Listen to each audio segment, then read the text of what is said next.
దావీదుకున్న అనుభవం ఎంత అంత కాదు. యెహోవా నా పక్షంలో ఉన్నాడు, నేను భయపడాను. నేను భయపడే సమస్య లేదు.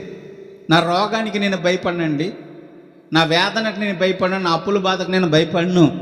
ఎన్ని ఉన్నా సరే నా దేవుడు సునాయాసంగా వాటిని తీసేస్తాడు. చాలామంది అప్పుల బాధలో పడి ఉంటారు, లక్షల అప్పులు చేసేస్తారు.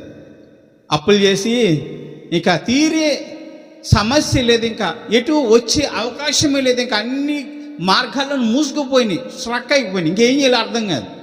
ఏం చేస్తారు ఆ టైంలో? ఏదో ఒక పురుగు మందు లేకపోతే తాడు తీసుకెళ్ళి ఊరేసుకుంటారు. ఆ పురుగు మందు తాగేస్తారు. తను తాగడంతో పాటు తన భార్యకి తన పిల్లలు కూడా తాగించేస్తారు. చాలామంది కుటుంబాలు చచ్చిపోయినాయి. ఇప్పుడు దేవుణ్ణి నమ్మితే నీ అప్పులు తీర్చబోతున్నాడు.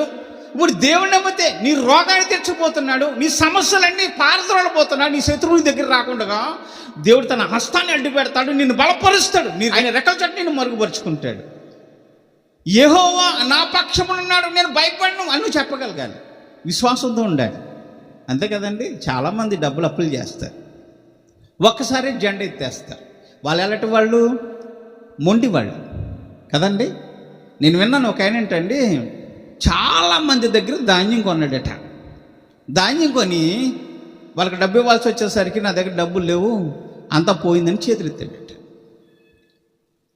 వాడిని మంచోడు అంటారా, దొంగడు అంటారా? చెప్పండి. ఒక పేరు పలుకుబడిని అడ్డు పెట్టుకుని, పేరు పదవిని అడ్డు పెట్టుకుని వీడేం చేస్తాడండి? ఒకసారి జెండా ఎత్తేస్తారు. నా దగ్గర డబ్బులు లేవా, నేను ఇవ్వలేను, ఏం చేసుకుంటాం. వాడిని ఏం చేయలేరు. వాళ్ళు ఏం చేస్తారు? బలహీనులు దెబ్బలాడలేరు, కొట్టలేరు, తిట్టలేరు. వాళ్ళు మొరపెట్టడం తప్ప వారికి ఇంకేమీ తెలియదు. వారు దేవుడి దగ్గర మొర్ర పెట్టేవారు అనుకోండి, ఆ మొర్ర దేవుడు విన్నాడు అనుకోండి, వీడి పరిస్థితి ఏంటో అర్థం చేసుకోవాలి. వాళ్ళని ఏమంటారండి? అంటే ఎత్తేసే వాళ్ళని దొంగలు అంటారు. బైబిల్ ఖచ్చితంగా క్లియర్ కట్గా చెప్తుంది, దొంగలు నా రాజ్యంలో ప్రవేశించారు.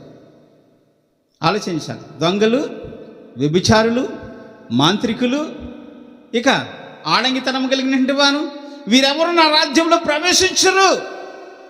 ప్రవేశించారంటే మొట్టమొదటిగా నువ్వేం కలిగి ఉండాలి? భయభక్తులు కలిగి ఉండాలి. యెహోవా నా పక్షమున ఉన్నాడని, నేను ఎవరికి భయపడని చెప్పగలిగిన విశ్వాసంతో నువ్వు ఉండాలి. అలా విశ్వాసంతో నీకు తప్పులు చెయ్యు, ఇంకా పాపమే చెయ్యు, ఇంకా అబద్ధాలు అడవు, దొంగతనాలు చేయాల్సిన అవసరం నీకు లేనే లేదు.